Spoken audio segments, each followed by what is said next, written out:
wonderful. I got this email this morning. I think it was this morning from somebody. I told him I would just. I'm not going to say who it is, but I looked at him just then. He said, have I lost it? Oh, yeah. So he said, I love the poem you shared last Sunday. Let me respectfully remind you. You remember that, those of you who were here? Well, it was in the Dharma Corner.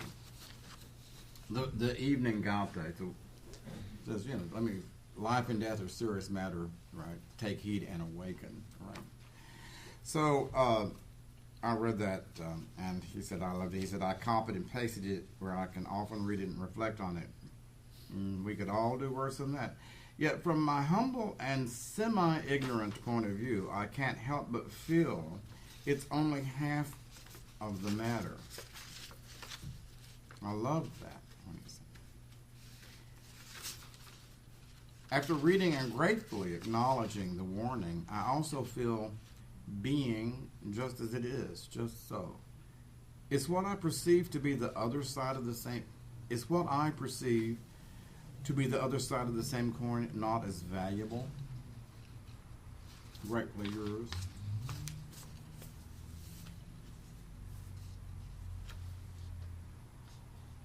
Who knows what he even meant?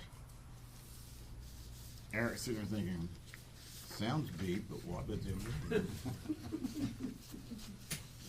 Well, everyone knows, those of you who've been coming for the old Southern expression, it's a mighty thin plank that ain't got two sides. So this is, so I think it's the most brilliant Southern statement ever made. And it is. There's two sides. You can't divide truth, really. But because we do dichotomize endlessly, because of the nature of our mind, we do come up with two sides, So that's the meaning of the Zen statement. When you open your mouth, you've drawn a line in the sand. That's the most brilliant statement in the world. And the older you get, I promise you, I hope, you'll get it more and more and more the older you get. Some of you who are young may get it too, but in other words, you can only speak one side of the truth. It's just, I would say the Buddha. No one can, the mouth just can't speak two sides of the truth.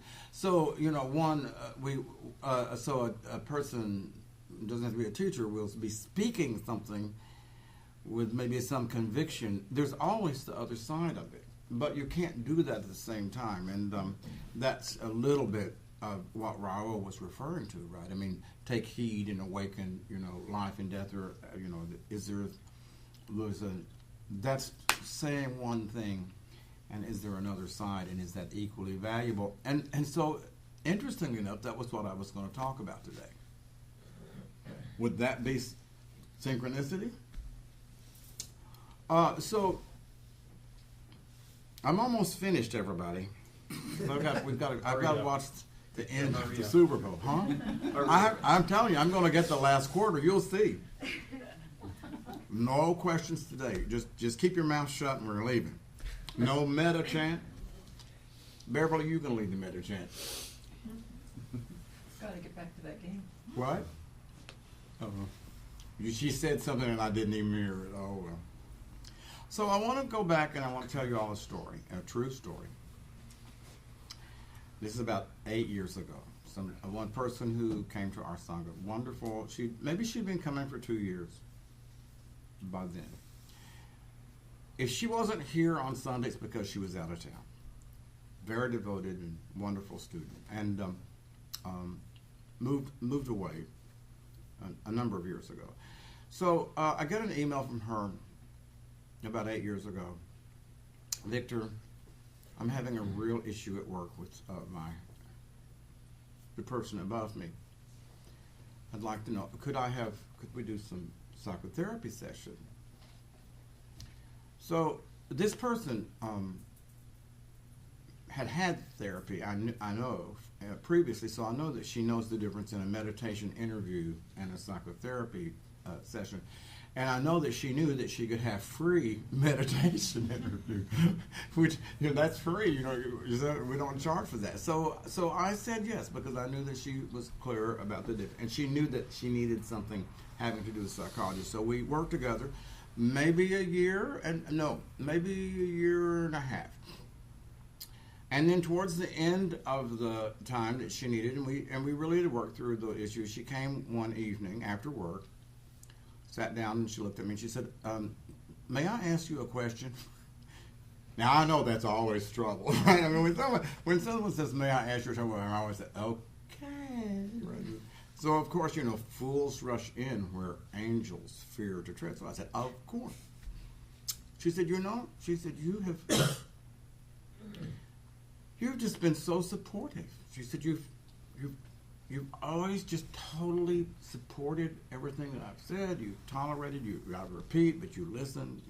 It was very, very kind and very sweet. She said, you've just always been there for me.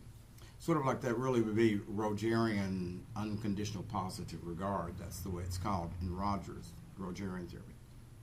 So I said, thank you. Well, that's very nice. I thought, I had a feeling that's not why she said, may I ask you a question? So I said, oh, well, thank you. She said, but. She said, at meditation, she said, you're a totally different person. She said, you can be abrasive. She said, sometimes you can be harsh with students, to use a certain word. Someone used it. She said, sometimes you hurt people's feelings. She says, I don't understand. She said, as a therapist, you're so kind. And she said, at meditation, she said, you're a loose cannon. She said, how can you explain that? I don't have a clue what I said back to her. I mean that because one of the things, I don't memorize my own words. Yesterday at the beginner's course, Jane read this wonderful description of meditation, and I was just listening, right? And I thought, I said, where did you get that? And she said, well, it's in your book. So I don't remember I wouldn't remember what I said before. But so I'm going to only say to you what I would say to her now, but this is probably similar to what I would have said to her. I would say, to me, from my training, a Western psychotherapist is always engaged in healing a wounded child. And let me just tell you, if you want to talk about something that is pervasive in our society, it would be a wounded child. We've got a lot of people walking around disconnected from that. I'll give you an example of it in just a minute. And I said, so it makes sense to me that I would be nurturing as much as I can. I said, I believe that unfortunately, the job of a meditation teacher is to teach you that there is no child inside because it's a concept. So it's really I'll now use the term, and so and as a psychotherapist, can you imagine a psychotherapist looking at a client and saying, well, that's just you're just imagining that, because it's the job to nurture that part until that part is strong enough to deal with perhaps looking at it from another perspective. It's the meaning of the relative and the absolute.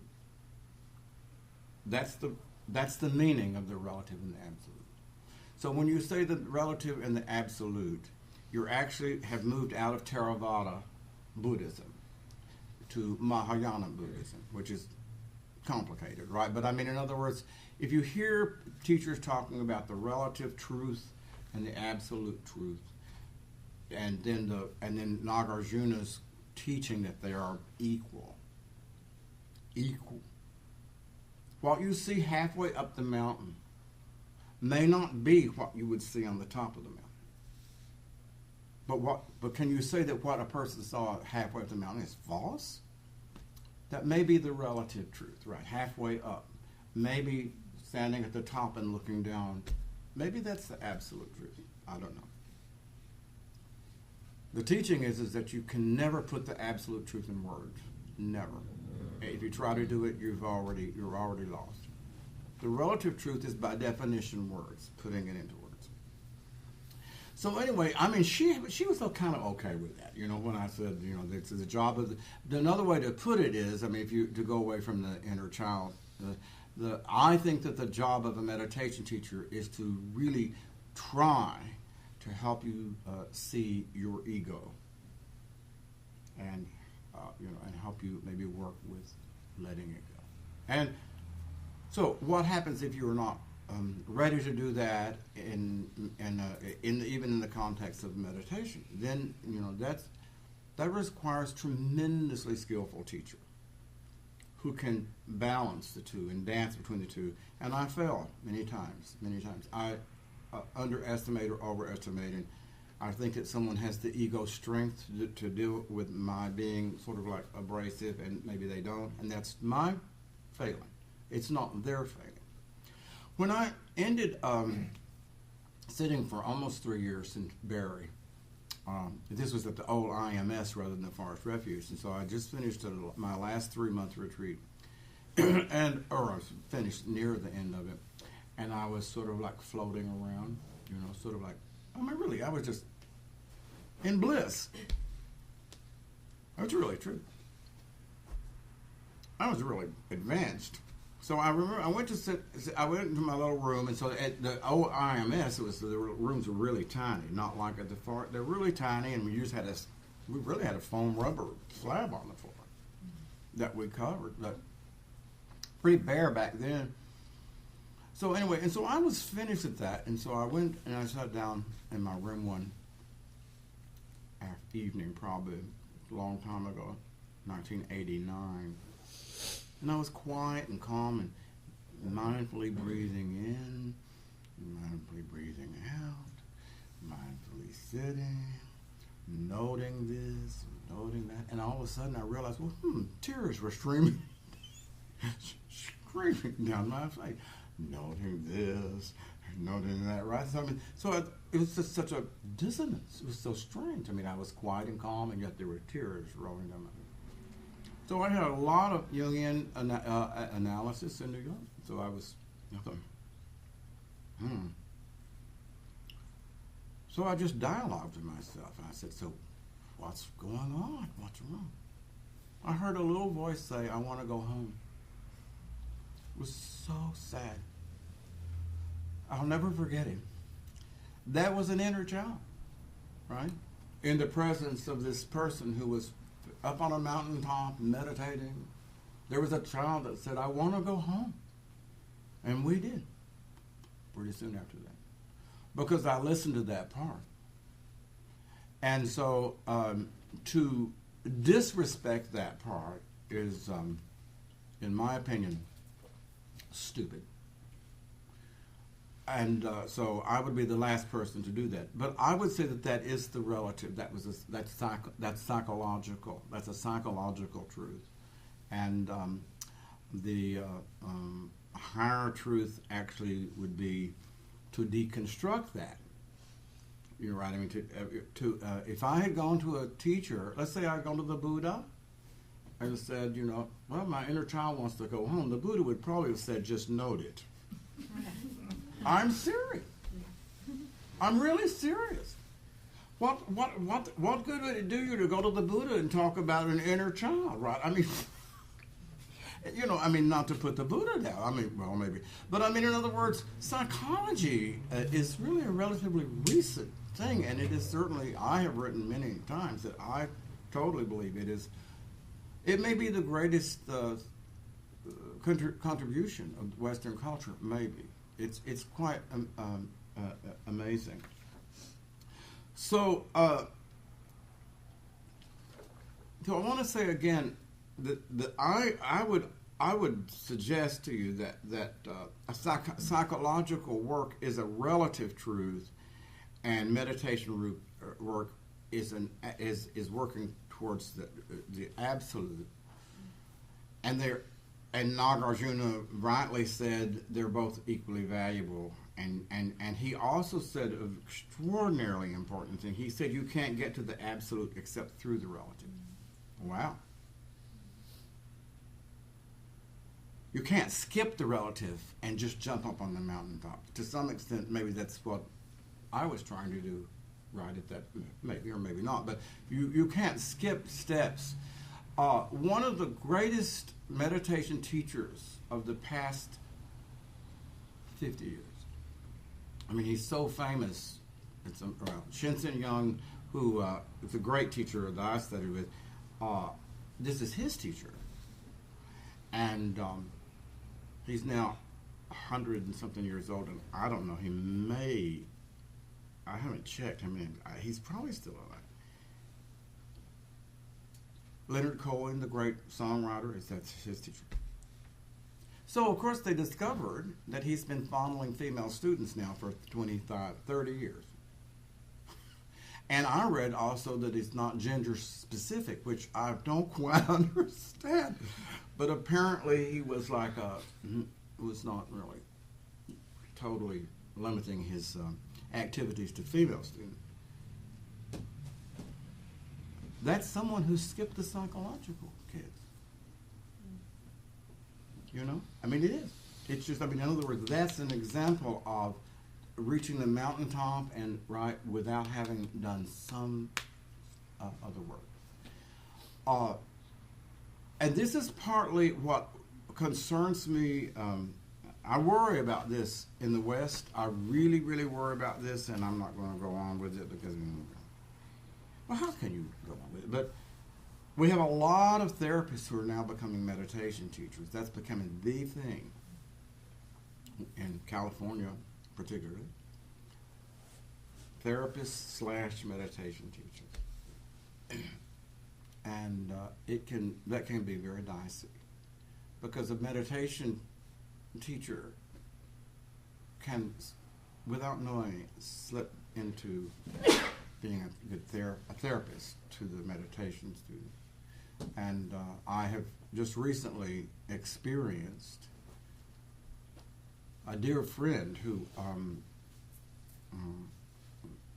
was at a retreat, and his meditation teacher actually slipped into being a therapist, and it was very, very painful for this person. Very painful. He had to leave the retreat. Very painful. So this is really extraordinarily complicated, and we've not worked it out in the West. We have not worked it out. It's really dicey, and I don't know. I've not read anything about it yet. If somebody needs to write about it, maybe they have, but it's a dicey thing. If you're doing psychotherapy with someone, you're not helping them to see the delusion of ego. Come on. It's ridiculous. It's a ridiculous idea. And on the other hand, if someone is needing that nurturing, and the wounded child part is really needs to be supported, and again, you would not be helpful to them if you're talking about their absolute reality, emptiness. You know, you're actually just empty, right? Here's someone sitting, instead of crying, right? Oh my God, right? You say, well, you know, actually, that's all emptiness. Let it go. Let it go. Let it go.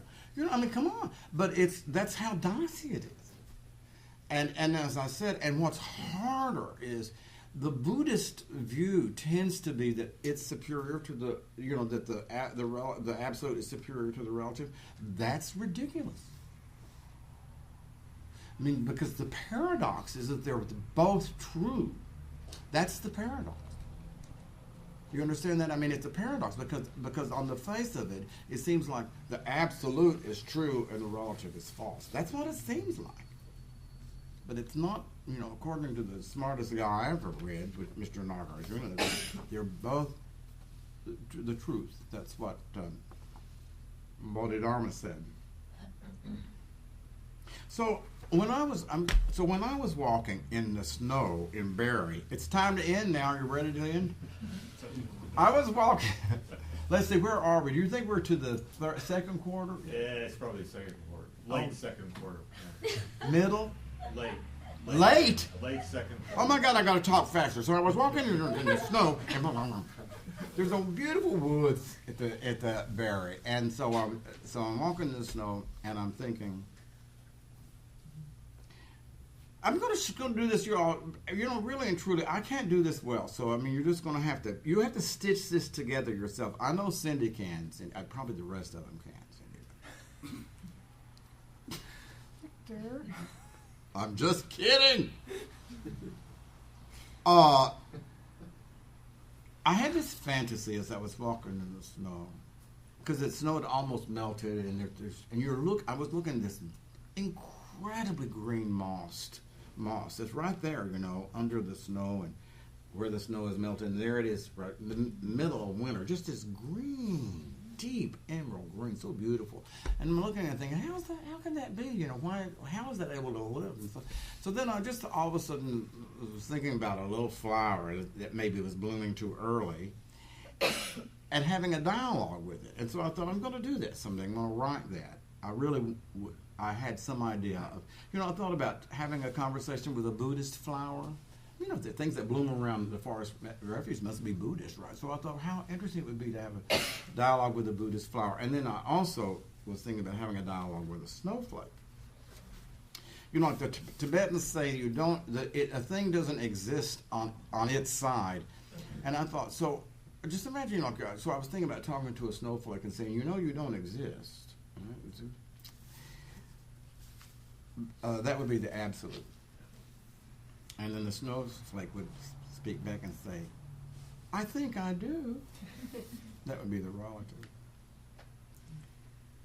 There's nothing more wonderful in a way than, I mean, it's a metaphor than the snowflake. You know, it's how impermanent it is, how beautiful it is, and how fragile.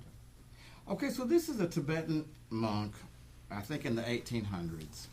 It's wonderful, and I'm going to put my little glasses on. And so he was a wandering monk. And he wrote this. Another day I went for some fresh air to a meadow covered with flowers. This is why this got me, by the way. I found this in a book after I had my own little fantasy about talking to a flower. And so that was like such a, you know, synchronicity. I thought, oh, hell, somebody's already done it. Right in the 1800s, a monk. So, but it actually, mine would have been different. He said, so he's walking in fresh air in the meadow, covered with flowers, while singing and remaining in a state of awareness of the absolute view. Okay? In other words, he was not wandering around thinking about the relative view. He was in the absolute view. I noticed among the profusion of flowers spread out before me one particular flower, waving gently on its long stem and giving out a sweet fragrance. As it swayed from side to side, I heard this song in the rustling of its petals. Listen to me, mountain dweller. I don't want to hurt your feelings, but in fact, you even lack awareness of impermanence and death, right? This is the person, right? He was in great awareness, right? So the flower says, you even lack awareness of impermanence and death. Sorry to use that word on you all, by the way, because last time I used it, everyone left. Let alone, he says, the flower says, let alone any realization of emptiness. Another bad word that we don't use here. For those with such awareness, outer phenomena will teach impermanence and death.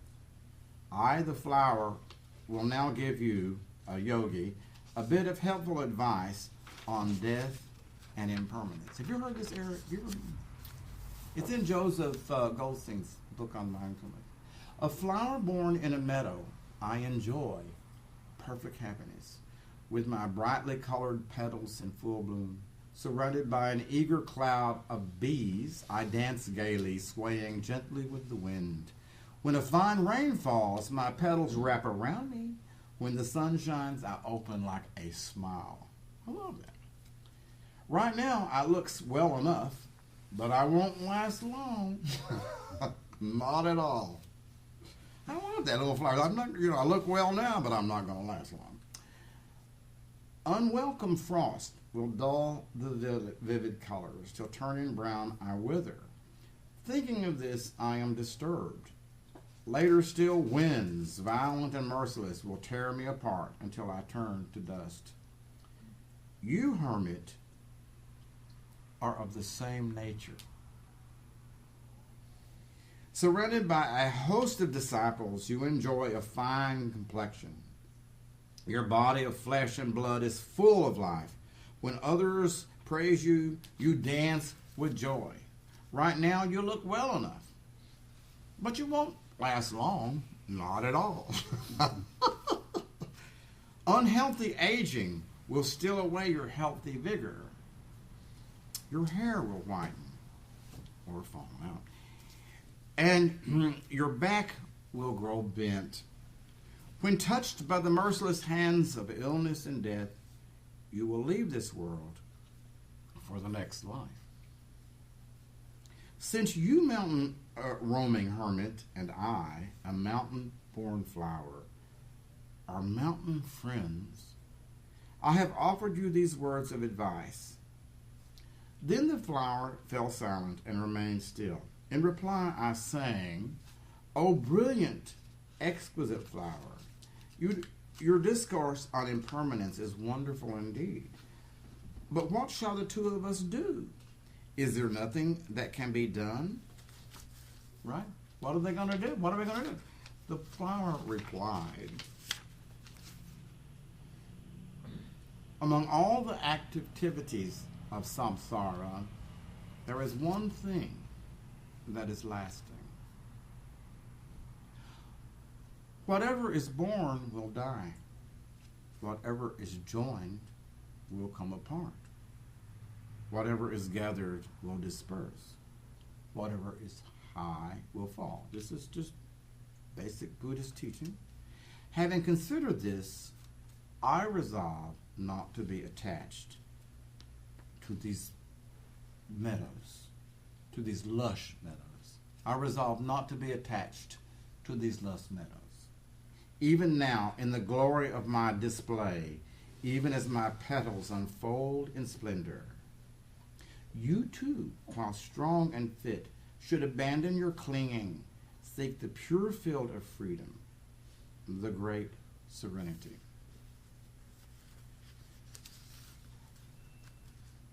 Really, that is a description of the absolute in the sense of practicing non-attachment to anything, right? Non-attachment, non-clinging, non-attachment to praise, and non-attachment to beauty, to whatever you have. And I do love that little point. So I'm come back to what Raoul wrote. In a way, if you could think this is really the same thing, right, as take heed, right? I mean, life and death, right, let me respectfully remind you, life and death are a matter of importance. So, this is the Buddhist teaching, right, of non-attachment and to understand impermanence, and get on with our practice. So I want to then come back to the relative, because there is a relative truth, and I don't know, is this the West? Is this what we offer? Is this what we have brought perhaps to Buddhism? Maybe, I don't know.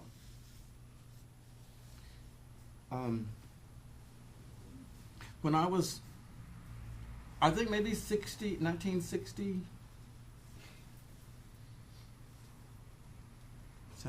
66, I don't remember. Friends of mine had this precious little boy. He was 3 years old, and he got this strain of pneumonia. He was 2.5, I think. Just a beautiful little boy. He got this strain of pneumonia that was kind of well known back then. It killed children, and I think that now they've got it down. And but anyway, they rushed him to the emergency ward, and he died right there in the emergency ward. And the husband was a relatively well known singer, recording singer back then. So I happened to be in Tennessee visiting, and they called me, and because they lived in Arizona, but they came back to this tiny town in Tennessee with the child, Michael, to for the memorial, for the funeral. So they called me, and so I said I was on my way to Atlanta, but I said I would stop to see the child. So it was like in the end of winter. It was